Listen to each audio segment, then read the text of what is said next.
Hey guys, welcome to another episode of Legacy Speaks. So today I really want to talk about the entrepreneurship journey, right? A lot of people feel as though this whole process is the sexiest thing ever, not understanding the amount of work that goes into it. And I had put a post up sometime last week that says, don't forget to do the hard work just as much as you're doing the hard work. And people were like, oh my God, that is so awesome! Which is the truth. I mean, hey, it is what it is, but there is so much truth that resonates in that simple saying. Don't forget to do the hard work just as much as you're doing the hard work. I think we forget, especially in grind culture, that we have to slow down and reprocess all of the different things that we've learned on a day-to-day basis. Understandably, along this journey, for a number of us, we have more L's than wins. But let's reframe that. Let's take the time to look at our losses, because our losses can also set us up for the next best thing. When we learn from those experiences, we walk away with so many new lessons, not only about ourselves, but how to conduct ourselves in business and how to grow and scale whatever venture that we have placed on our heart. There was something that came up in my DMs. I put out a poll, I put out a post that said, what would you like to see with this upcoming content that I'm putting out? And somebody asked, can we talk about the anxiety piece in relation to entrepreneurship?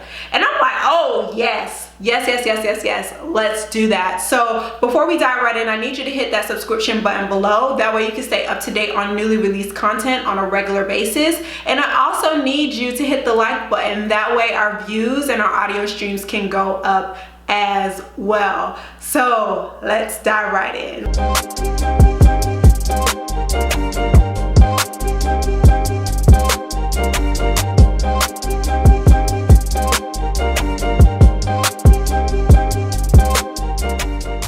Anxiety, right? When we think about the concept of anxiety typically occurs due to the fear of the future, whether that comes in the form of catastrophizing or maybe even feeling as though we're not good enough or that we're unworthy of something. And so we get nervous, we get shaky when we are approached by these different types of opportunities. Not only the opportunities, but these scenarios that are coming our way. One thing that I like to encourage people to do is when it comes to those anxious thoughts is check the validity of their thoughts, right? So what we have to do is take an active inventory of the thoughts that really feed that anxiety monster. What's the likelihood of that thing happening? What resources do you already have within your toolkit to combat the negative things that may come about? And another thing to consider too, why are you in this space of always looking at it from a negative perspective? I think sometimes we get ahead of ourselves instead of being fully present in the moment. We're trying to protect ourselves from disappointment, shame, frustration,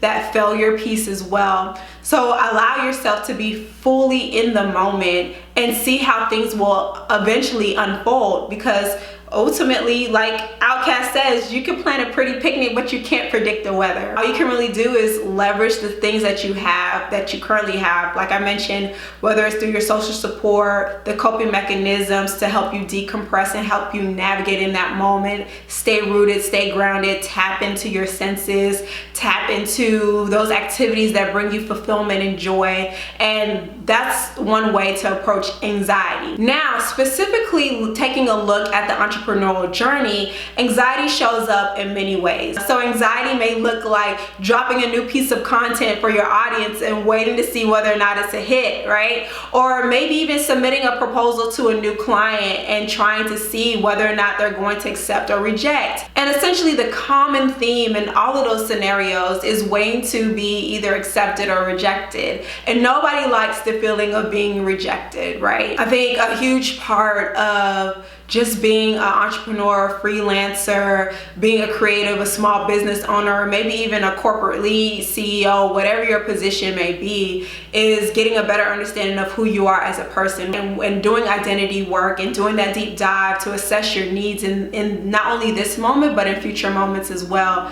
I think, you know that quote where it says, how are you going to love somebody else if you can't even love yourself? That resonates in who we are as a human being. How can we expect to have healthy relationships with other individuals if we are struggling to have or develop that level of intimacy with ourselves? Intimacy requires vulnerability. It's having those deep and hard and difficult conversations with ourselves, being able to sit down in those uncomfortable emotions and digging and sorting through them, not necessarily compartmentalizing them, but making sense of them all and connecting the dots. Yes, you can do this in therapy. You can also do this in journaling. You can also do this in voice notes, going back and hearing and reading all of the different messages that we tell ourselves on a consistent basis. Because at the end of the day, we can be our own worst enemy. We are bombarded with so much messaging that tells us that we're not good enough, tells us that we're not smart enough, that we need this external thing outside of ourselves in order for us to be okay on the inside. And I'm here to tell you that whatever it is that you need, whatever it is that you want to accomplish, a lot of those seeds are already planted within. You just have to take the time to water them. So quickly going back to what I said about checking the validity of your thoughts, I also need you to check the source of your thoughts. Like I mentioned, a lot of the messaging that we hear is both internal and external. So what is influencing the way that you see yourselves? What is making you think that you're not worthy of this opportunity? What makes you think that the product that you're about to launch is going to be a flop? Was it those unsupportive friends? Was it those family members that said that you would never be anything? Was it that note from your second grade crush that said that you smell like boo-boo? It could be like the smallest things, and people tend to overlook that stuff, right? I think oftentimes, especially for me, I'm going to speak candidly, for a number of years before I even went into my clinical mental health counseling program, every time I had some type of feeling, some emotion, I would literally push it off to the side and keep moving forward. And that's because I was living in a survival mentality, right? Like, I came from a family that lived from paycheck to paycheck. I also became a contributing member to my family's finances at an early age. And so for me, it's just like, well, I know I feel this way, but I don't got time to sort through it because I gotta make sure that there's food on the table. I gotta make sure that I'm getting to college. I gotta make sure that my family is okay, and so we get into this rat race of like, nope, we gotta keep moving forward. We gotta keep moving. We gotta keep doing it. A client of mine, he once said something that so resonated with me. He was just like, yeah, I know I was sad, but I didn't have time to sit there and think about how sad I was because then I would get scared. And I was like, oh, yes, that is so good, right? Because one emotion will lead to another emotion, which also leads to like this stagnation that we really don't want to experience. So I was just like, oh, that is so good. That is so good. Sometimes we don't want to sit through or work through those emotions because we don't know what's on the other side of that thing. And remember what I talked about in terms of like intimacy and vulnerability. In those seasons of intimacy and vulnerability, you learn so much more about yourself, and it helps you determine the magnitude of strength that you have, not only with being by yourself, but being with other people and developing those healthy relations and connections. So I totally get it, but we have to do it. We have to do it in order for us to walk in the calling that we have for ourselves, in order for us to build generational wealth and develop those legacies that our ancestors dreamed so wildly about. We have to do the hard work, okay? The hard work is just as important as the hard work. And it also means battling that anxiety. It also means pushing through that depression. It also means finding ways to navigate through those schizophrenic thoughts. Regardless of whether or not you're a freelancer, business owner, employer, employee, whatever,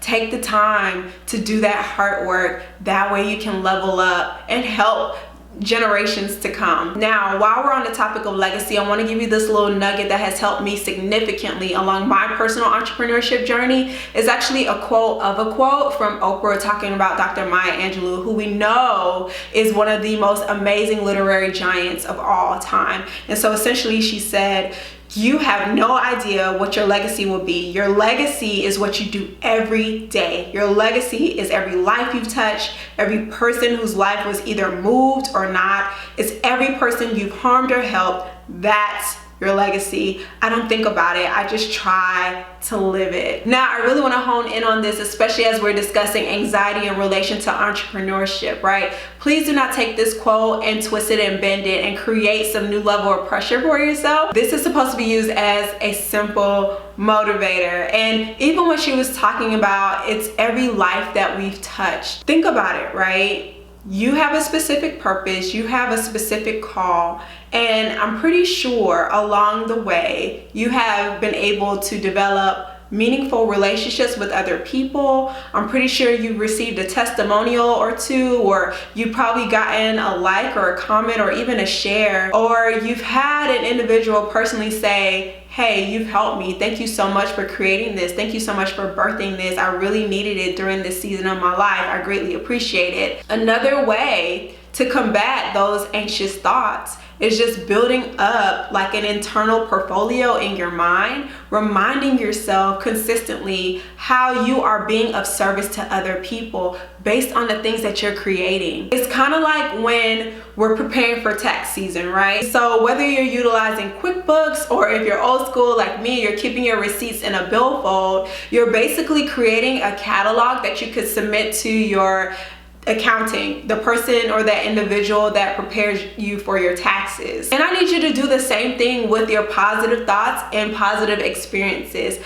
Create a portfolio or even a mental Rolodex of all of the positive things that are taking place in your life. So when life happens on life terms, you can quickly pull that out and remind yourself, I'm a conqueror, I'm a survivor, I am strong, I am capable, I am not hopeless but hopeful. You know, start reminding and reiterating to yourself all of your possibilities and capabilities. Sometimes we really just gotta run it back real quick, and I think we forget that. Like, man, you know, like, Ben, you are still here, okay? Clearly you've done something right. You are still here. You're still in business. Clearly you're doing something right. People are sharing your content. Clearly you're doing something right. People love you for what you're putting out there. You have an audience that follows you. Clearly you're doing something right. And so remind yourself of those things. Remind yourselves of the accomplishments that you have been able to execute, not only in this season, but in previous seasons as well.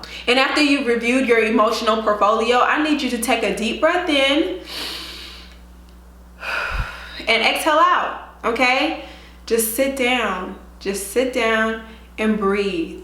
It'll all fall into place, okay? When you relinquish control, it will all fall into place. When you open your hands, child, it will all fall into place.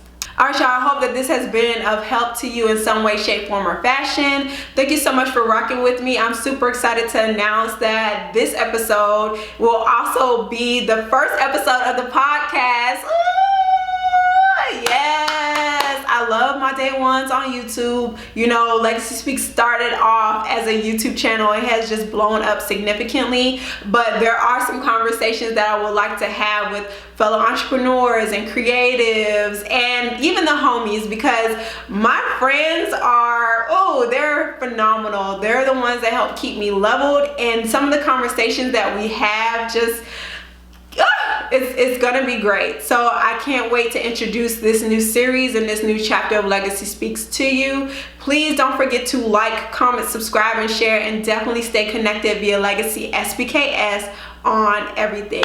Until next time.